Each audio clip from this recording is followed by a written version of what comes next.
তোমরা যারা ঈমান এনেছো আকাশের প্রভুর প্রতি, তোমরা যারা ঈমান এনেছো জান্নাত জাহান্নামের মালিকের প্রতি, তোমরা যারা ঈমান এনেছো বিচার দিবসের একচ্ছত্র মালিকানার প্রতি, তোমরা যারা ঈমান এনেছো মানুষের জীবন মৃত্যুর স্রষ্টার প্রতি, তোমাদেরকে বলছি, তোমার রব বলছে ফাউলাইকা হুমুল খাসিরুন, তোমরা যারা সন্তান সন্ততির মোহে পড়ে, ধন সম্পদের মোহে পড়ে রবকে ভুলো, আল্লাহ বলছে ফাউলাইকা হুমুল খাসিরুন, তোমরা সবাই হবা ক্ষতিগ্রস্ত। জি, তাহলে জামশেদ ভাই, পুরো পৃথিবীর মানুষ যদি আল্লাহ বিরোধী হয়ে যায় সবাই ক্ষতিগ্রস্ত হবে। এই পুরো পৃথিবী তো দূরের কথা, পৃথিবী আর পৃথিবীতে যা আছে তা আল্লাহর কাছে মাছির দানার সমান না। কি মূল্য আছে আল্লাহর কাছে? আরে পৃথিবী তো দূরের কথা, সাত আসমানকে আল্লাহ কিয়ামতে ডান হাতের মধ্যে ভাঁজ করে রাখবে, এই হচ্ছে আল্লাহ। তুমি বুঝুনি মনে হয়, তুমি মনে করো তোমরা মনে হয় 50 জন মিলে দাঁড়াবে আর আল্লাহকে বলবে ইয়া আল্লাহ, ইয়া আল্লাহ, আমরা 50 জন দাঁড়িয়েছি, তুমি কি 50 জনকে ই করবে না? শোনবে তো আর মানুষ, তুমি নানা অপরাধে অপরাধী, আমিও। তোমার গ্রাম আমার গ্রাম, তোমার অঞ্চল আমার অঞ্চল, তোমার ভাই আমার ভাই, তোমার বাবা আমার বাবা, তোমার মা আমার মা, কেউ মুক্ত নয়, আমরা কেউ মুক্ত নই অপরাধ থেকে। তবে শোনো, একটা অপরাধ থেকে তোমাকে সতর্ক করে যাই, বেতুয়ার মানুষ, হাজার অপরাধ রবের কাছে অপরাধ, একটা অপরাধকে রব ভিন্ন ভাবে দেখে। লক্ষ কোটি মিলিয়ন বিলিয়ন অপরাধকে রব অপরাধ বলেছে, ক্ষমা যোগ্য বলেছে, বলেছে রবের ইচ্ছা, রবের মর্জি। রব এটা উনার ইচ্ছা, উনি বলছে যে আমার ব্যাপার, মন চাইলে ক্ষমা করে দেব, মন চাইলে শাস্তি দিয়ে ক্ষমা করব। কিন্তু একটা অপরাধের কথা রব বলেছে না, ক্ষমা হবে না, ইম্পসিবল। পুরো পৃথিবীর মানুষ যদি গিয়ে দাঁড়ায়, ক্ষমা হবে না, রব তার কথা থেকে কখনো সরবে না। কারণ এই পৃথিবীর কোনো শক্তি নেই যে রবকে তার কথা থেকে সরাতে পারে। তোমরা কি শুনতে চাও অপরাধটা কি? এবার একটু আমাকে বলো তো, কি সেই অপরাধ যা হত্যার চাইতে জঘন্য, জানার চাইতে জঘন্য, মদের চাইতে জঘন্য, গীবতের চাইতে জঘন্য?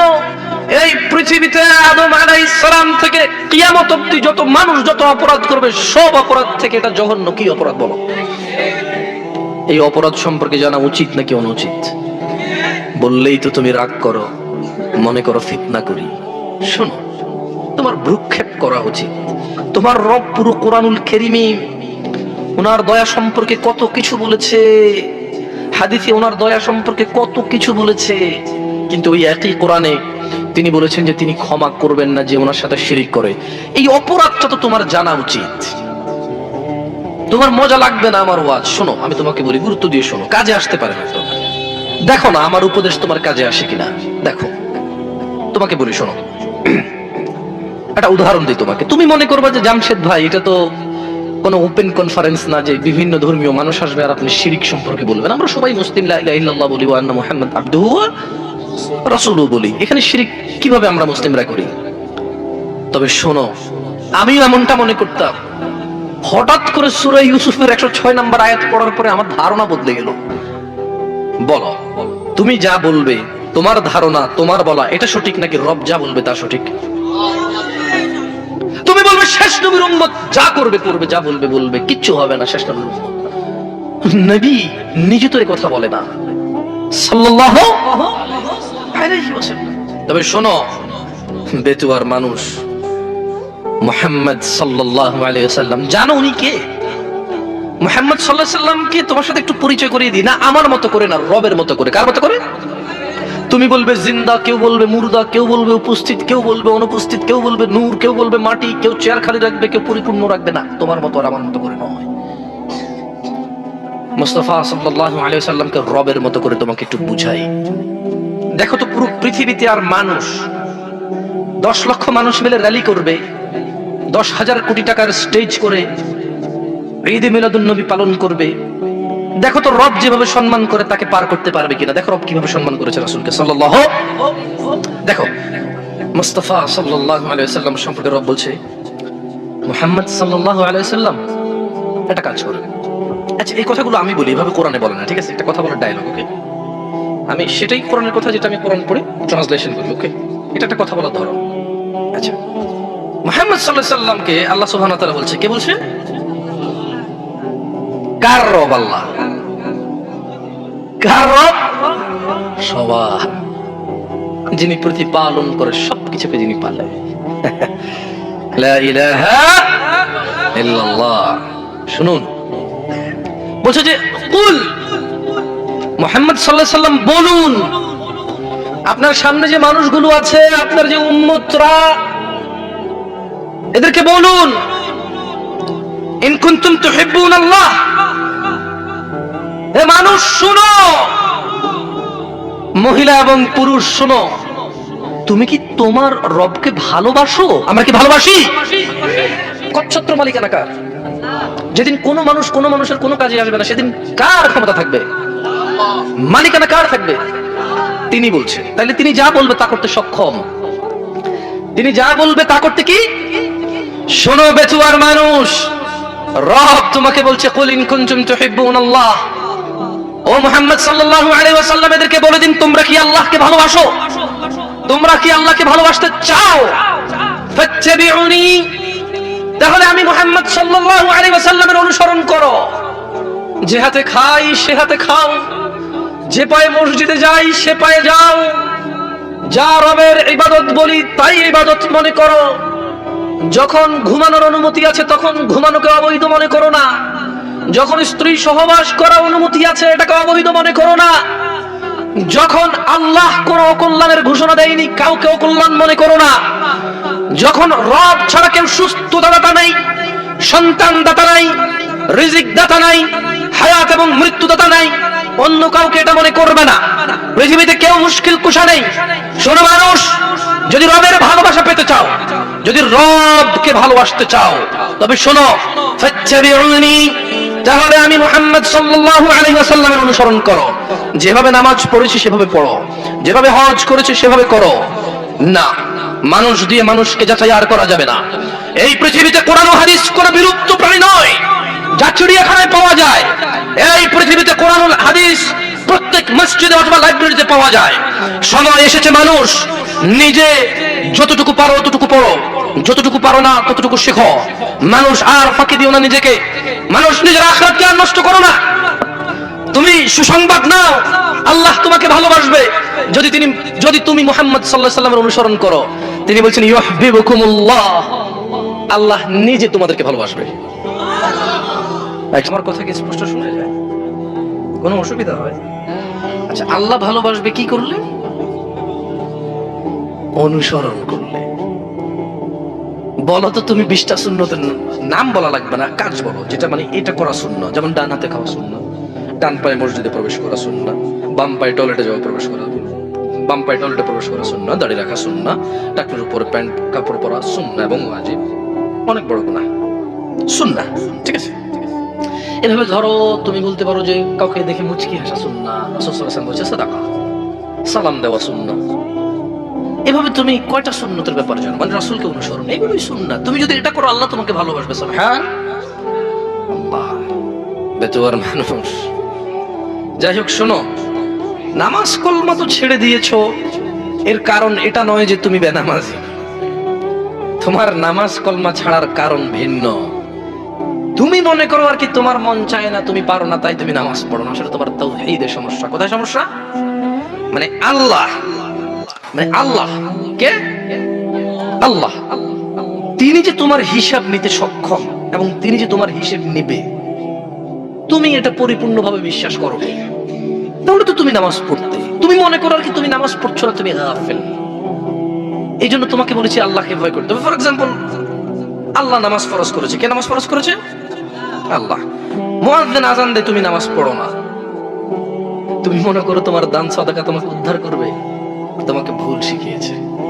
আমি মানুষ, ছোট হতে পারি। শোনো, জোর জবরদস্তি করে কিছু কথা আমাকে শুনিয়েও দিতে পারো, এখান থেকে নামিয়েও দিতে পারো। বলছি না তোমরা নামাবা, বাট এটা পারো।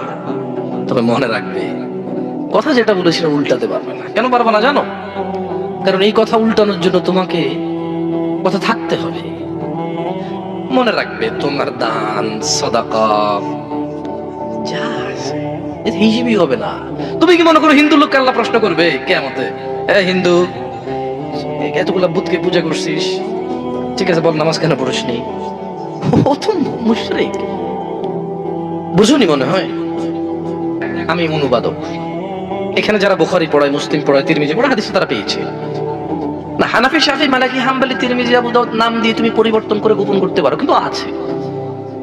ফয়সালা তো আল্লাহ করবে যে এইভাবে হয় নাকি সিস্টেম, ইসলামকে বিভক্ত করা এবং কিয়ামত দিবসে রাসূলের অনুসরণের বাইরে কোনো অনুসরণের হিসাব নেওয়া হবে কিনা, সেটা তো আল্লাহ ফয়সালা করবে। আমি তুমি এখন ডিসিশন দরকার নাই, কি নাই?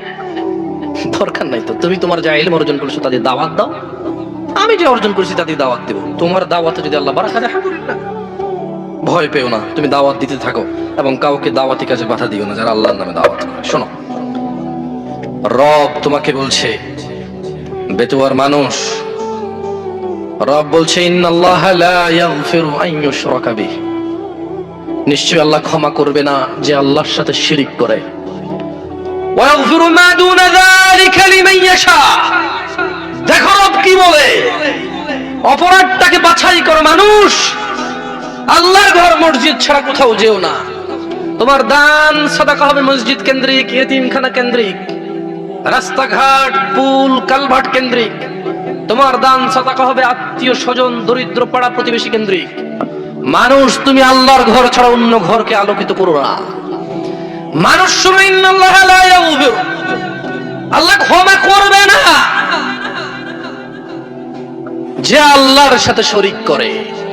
ওয়া ইয়াগফিরু মা দুনা যালিকা লিমান ইয়াশা। তোমাকে একটা প্রশ্ন করে দেখো তো, বের করো এই কথার মধ্যে কোনো অপরাধকে নিয়ে আসা যায় কিনা। আল্লাহ বলছে যে ওয়া ইয়াগফির, আর আল্লাহ ক্ষমা করে দেবে, মা দুনা যালিকা লিমান ইয়াশা, যা খুশি আল্লাহ ক্ষমা করে দেবে, যা খুশি। এবার বলো, শিরক ছাড়া আর একটা অপরাধ বলো যে অপরাধ আল্লাহ বলছে ক্ষমা করবে না আল্লাহ ইচ্ছা করলে, বলো। নাই, কি নাই? আল্লাহ বলছে ওয়াগফিরু মা দুনা যালিকা লিমান ইয়াশা, যা খুশি, যাকে খুশি। তবে আল্লাহর ইচ্ছা, আমি আর তুমি তো জানি না যে ক্ষমা করে দেবে। তাই ভয় পেতে হবে কাকে? মানুষ শুনো, সময় থাকতে রবের দিকে ফিরে আসো। ইয়া আইয়ুহাল্লাযীনা আমানু ইত্তাকিল্লাহা হাক্কা তুকাতিহ, হে তোমরা যারা ঈমান এনেছো আল্লাহকে ভয় করো যেভাবে ভয় করা উচিত, যেভাবে ভয় করা উচিত। শুনো, বিশ্বাস করো, তোমার সালাত ছাড়া তুমি মুসলমান নও। তুমি মনে করো নতুন শুনেছো, এটা 1450 বছর আগের কথা, তুমি কখনো ভেবেই দেখোনি, খুঁজেই দেখোনি। মুয়াজ্জিন বলে হাইয়া আলাস সালাহ, নামাজের দিকে আসো। মুয়াজ্জিন কেন বলে? কারণ আল্লাহ বলেছে ইয়া আইয়ুহাল্লাযীনা আমানু আকিমিস সালাহ, হে তোমরা যারা ঈমান এনেছো নামাজ প্রতিষ্ঠিত করো। এবার মুয়াজ্জিন বলে হাইয়া আলাস সালাহ, কিভাবে তোমার বুকে এত সাহস হয়? ইত্তাকিল্লাহ ইয়া নাস, ইয়া মুসলিম, ইয়া মুমিন, ইত্তাকিল্লাহ হাক্কা তুকাতিহ, আল্লাহকে ভয় করো যেভাবে ভয় করা উচিত। তোমার হৃদয় কিভাবে এত সাহস পায়? রব তোমাকে সালাতে ডাকে, রব বলে যে সিজদা করো, তুমি এভাবে দাঁড়িয়ে থাকো সিগারেট হাতে নিয়ে, অথবা কোনো ক্যারামের বুটে, অথবা তোমার ড্রাইভিং সিটে, কোনো গেমসে, স্ত্রীর সাথে কথোপকথনে, টেলিভিশনের পর্দায়, অথবা কাজকর্মে, অথবা ড্রাইভিং এ। কিভাবে তুমি রবের সাথে তুমি এই অন্যায় করো? তোমার সাহস কিভাবে হয়? বলো, এটা কি আল্লাহর ভয়? এখানে যদি এখন মাননীয় প্রধানমন্ত্রী শেখ হাসিনা আসে আর বলে যে শোনো, এই এলাকার যত মানুষ এখানে এখন উপস্থিত হবে তারা সবাই বেশি না 2000 টাকা করে পাবে। মানুষ টাকার জন্য, কিছু মানুষ আসবে না কিন্তু দেখতে আসবে প্রধানমন্ত্রীকে। কি করবে? দেখতে আসবে, এবং এটাও দেখতে আসবে যে কত মানুষ এসেছে, এটাও দেখতে আসবে, সত্যায়ন করতে আসবে যে আসলে কি দেয় কিনা, এটাও দেখতে আসবে, মানে পেতেও আসবে। অথচ তোমার রব বলেছে, রব তোমাকে বলেছে যে সালাত তোমার সর্বপ্রথম হিসাব হবে। রব বলেছে ওয়াসজুদ ওয়াকতারিব, মানুষ তুমি সিজদায় আসো, আমার নিকটে হয়ে যাও। তুমি রবের কথা শোনো না। ইত্তাকিল্লাহ হাক্কা তুকাতিহ ইয়া নাস, বেতুয়ার পুরুষ এবং মহিলা, ধনী এবং গরিব, সুস্থ এবং অসুস্থ, আল্লাহকে ভয় করো যেভাবে ভয় করা উচিত। ওয়ালা তামুতুন্না ইল্লা ওয়া আনতুম মুসলিমুন, আর তোমরা মৃত্যুবরণ করো না মুসলিম হওয়া ছাড়া। বেতুয়ার মানুষ, তোমার রব তোমাকে সতর্ক করছে। তোমার রব যিনি তোমাকে সৃষ্টি করেছে তুচ্ছ পানি হতে, যিনি তোমাকে মায়ের পেটে দীর্ঘদিন একটা সময় অবকাশ দিয়ে একটা পানি থেকে রক্ত মাংস হাড্ডি সুন্দরতম অবয়বে এই পৃথিবীতে প্রেরণ করেছে, যিনি তোমাকে, বেতুয়ার মানুষ, সেই রব তোমাকে বলছে যে রবকে ভয় করো। বলো, এই পৃথিবীতে কি এমন কেউ আছে যে রবের বিরুদ্ধে আশ্রয় দিতে পারবে? আছে কেউ? শোনো বেতুয়ার মানুষ, রব তোমাকে ডাকছে ক্ষমার দিকে। শুনবে? শুনবে? কারা কারা আছো আজকে থেকে আল্লাহর কাছে ক্ষমা চাইবে? বলো, চাইবে তো ক্ষমা? বলো, কেউ আছে রব ছাড়া ক্ষমা করার মতো? কেউ আছে রব ছাড়া ক্ষমা করার মতো? বলো, রবের সাথে কথা বলতে কি কোনো মাধ্যম লাগে?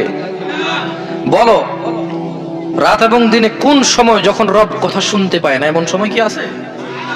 বলো, তোমার সম্পূর্ণ চাহিদা যদি রব পূরণ করে, তাতে রবের কি কিছু কমে যাবে? বলো, তুমি কার কাছে ফিরে যাবে? কে তোমার হিসাব রাখবে? রব যদি চায় তোমাকে ক্ষমা করতে পারে কিনা? কাকে ভালোবাসবে? কার কথা মানবে? ফাত্তাকুল্লাহ মাস্তাতা'তুম ইয়া নাস। মানুষ, আল্লাহকে ভয় করো যতটুকু তোমাকে আল্লাহ সাধ্য দিয়েছে, সাধ্যর ভিতরে থেকে। আমি তো এটাই বলি, তোমরা ভুল বুঝো। তোমরা মনে করো আমি সরকারের দালাল, তোমরা এরকম মনে করো যে আমি ওয়াহাবি, কি কি তোমরা বলো। সত্যি বলতে আমি সৌদি আরবে বড় হয়েছি, এই দেশে আসার আগে নামও শুনিনি এগুলার। আল্লাহ সাক্ষী, আমি নামও শুনিনি। আল্লাহ, আমি নামই শুনি। আমি মুয়াজ্জিন ছিলাম ছোটবেলা থেকে ওই দেশে, কাউকে বলা হয়নি এই কথা আমার। আমি এখানে এসে শুনেছি। তো বলো, আমি যেটা জানি না ওটা করবো কিভাবে? বলো, তুমি মনে করতে পারো আমার কথা এমনটা মনে হয় না? আরে এখানে মদ হালাল করে দিয়েছে কেউ, তুমি বলো আমি কি করতে পারি? জায়গায় আমি কি করতে পারি? আমি আল্লাহর কাছে ইস্তেগফার করতে পারি এবং নিজেকে, আল্লাহ হারাম করেছে আমি এতে যাবো না, আমার ছেলে সন্তান যাবে না দাওয়াত দেব। আর আমি আল্লাহর কাছে দোয়া করবো, ইয়া আল্লাহ আমাদের জন্য ভালো কাউকে পাঠান যে আমাদের উপরে, আমাদের জন্য অ্যাটলিস্ট গুনাহটাকে কঠিন করবে। আমি তো পারবো না কিছু করতে। তোমাকে নিয়ে আমি রাস্তায় নামতে পারবো, 10টা গাড়ি ভাঙতে পারবো, কিন্তু গাড়িগুলো কার? ওই গাড়িগুলো কার? ওই গাড়িগুলো তো আমার না, আর যে অপরাধ করেছে তারও না। তোমার এই ভ্রম, তোমার এই ভুলের কারণ তুমি কোরআন পড়ো না। আমি যে খুব বেশি পণ্ডিত হয়ে গেছি তা আমি বলছি না, তবে পড়ে দেখো অবাক লাগে। আল্লাহ বলছে যে লা ইউকাল্লিফুল্লাহু নাফসান ইল্লা উসআহা। আল্লাহ বলছে যে আমি মানুষের সাধ্যের বাইরে ওকে কিছুই চাপাই দিই না। তা আমার দরকার আছে যেটা পারবো না পিছি পিছি ঘোরার। এরপর আল্লাহ বলছে যে তোমার জন্য যদি কঠিন হয় কিছু, ফাত্তাকুল্লাহ, আল্লাহকে ভয় করা জরুরি। আল্লাহকে ভয় করা, কিন্তু কতটুকু? মাস্তাতা'তুম, যতটুকু পারো, যতটুকু করলে তোমার ঈমান আমাল, তোমার সুন্দর জীবনের সমস্যা হবে না, তোমার ঈমানের সমস্যা হবে না, আমালের সমস্যা হবে না। বুঝে আসছে না আসেনি? বুঝে আসছে না আসেনি? কাকে ভয় পেতে হবে? বেতুয়ার মানুষ, বেতুয়ার মানুষ। আমি আমার বক্তব্য শেষ করে দেব। এই দেশে হাজার অন্যায়ের নাম আছে, আমি এত অন্যায়ের নামও জানি না। তোমাকে আমি কোন কোন অন্যায় থেকে নিষেধ করবো বলো? এই দেশে শিরকি হয় কয়েক হাজার রকমের। এখন তুমি বলবা ও আপনি একলা মানে মাওয়াহিদ একত্ববাদী এসেছেন, আমরা সবাই মুসলিম। না, আমি বলছি না, তবে আমি দেখেছি মানুষ ডাব নারকেল নিয়ে বিপদ উদ্ধার হতে যেতে। আমি মানুষকে দেখেছি মধ্যম বা গরু ছাগল নিয়ে আলোকিত কোনো স্থান, যা মসজিদ নয়, মন্দিরও নয়, গির্জাও নয়, ওসব জায়গায় যেতে, এই উদ্দেশ্যে যে তার মৃত্যুর পরে এ তাকে হেল্প করবে, সহযোগিতা করতে পারবে। তোমাকে কি দিয়ে বুঝাই? দুঃখ ভরা ক্রান্ত হৃদয় নিয়ে তোমাকে বলি, তোমার কোন অপরাধ, আমার কোন অপরাধ আমি মনে রাখবো? কতটুকুই বা আমার জ্ঞান? শোনো বেতুয়ার মানুষ, মহিলা এবং পুরুষ, যা করেছো করেছো। রবের সুসংবাদ লাগবে? তোমরা, আমরা কি অনুতপ্ত? আমরা কি আল্লাহর কাছে লজ্জিত? তাহলে খুশি হয়ে যাও বেতুয়ার মানুষ। অপরাধ অপরাধ, কিন্তু তোমার রবের গুসাকে তোমার অপরাধ ছাড়িয়ে যেতে পারবে না। তোমার রবের রহমতকে তোমার অপরাধ ছাড়িয়ে যেতে পারবে না। তোমার রব আরো দয়ালু। তুমি কত অপরাধ করবে, তুমি কত অপরাধ করবে মানুষ, তোমার রবের দয়াকে ছাড়িয়ে যেতে পারবে না তোমার অপরাধ। রব আরো দয়ালু, সুবহান। মনে রাখবে মানুষ, যা করেছো করেছো, অপরাধীকে সহযোগিতা করো না। মানুষ তুমি আমার কথা ভুলভাবে নিও না, আমি মন থেকে তোমাকে বলছি, তুমি যা করেছো, তুমি আর তোমার রবের মধ্যে এই পুরো পৃথিবীর মানুষ কেউ আসতে পারবে না, তোমার রব আর তুমি। তিনি চাইলে তোমাকে জান্নাতুল ফিরদাউস দিতে পারে, চাইলে তোমাকে জাহান্নাম দিতে পারে, কিন্তু তুমি আর তোমার রবের মধ্যে ওখানে কেউ নেই। বেতুয়ার মানুষ শোনো, রব বলছে তোমরা দ্রুত গতিতে চলে তোমাদের রবের দিকে আসো, তোমাদের রবের ক্ষমার দিকে আসো এবং জান্নাতের দিকে আসো, যার বিস্তৃতি আসমান এবং জমিনের মতো। বেতুয়ার মানুষ, রব তোমাকে ডাকছে, যাবে রবের দিকে যাবে। যেমনটা একজন নবী বলেছিল, ইন্নী যাহিবু ইলা রাব্বি সায়াহদিন, ইন্নী যাহিবু ইলা রাব্বি। একজন নবী বলেছিল, আমি যাচ্ছি আমার রবের দিকে, সায়াহদিন, তিনি আমাকে হিদায়াত দিবে। তুমি কি রবের দিকে যাবে?